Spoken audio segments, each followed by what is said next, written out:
idol, masigla na ulit yung yung labuyo kong napulupot dito,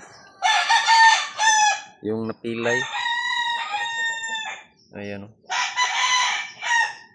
buti na lang na masigla na ulit. Akala ko wala na, akala ko di na mababalik. Ayan, masigla na ulit. Naghilom na yung niya, sugat sa paa. Ayan,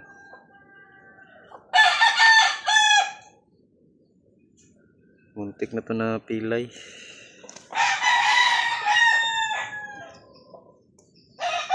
Sigla na.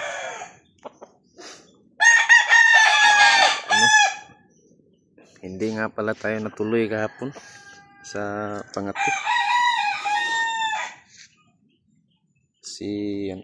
Pumasok yung bagyo, ang lakas ng hangin,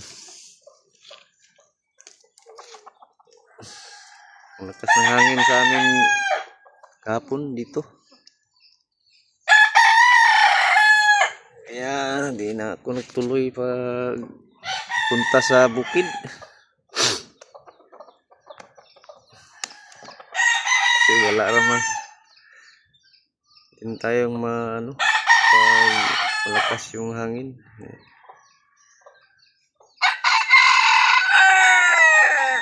Mapapagod lang tayo kasi wala namang labuyo na mahagilap. Ang napakalakas ng hangin kahapon dito. Pumasok yung bagyong uwan.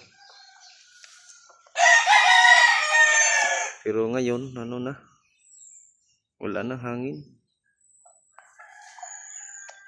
Balod na lang yung malakas sa dagat.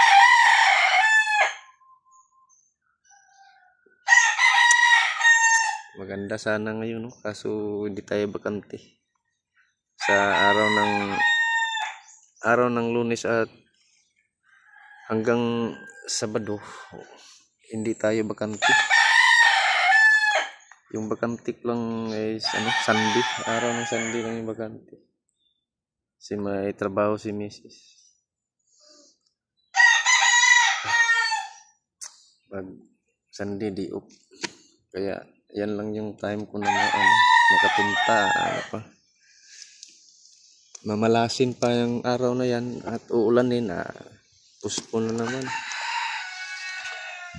Hindi tayo makahunting. Dito na lang muna ako.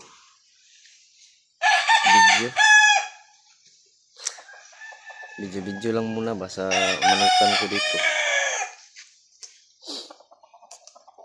Backyard breeder ba?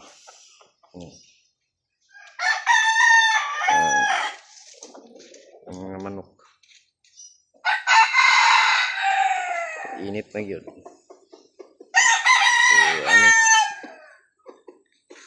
Yan lang muna mga idol. Maraming salamat sa inyo.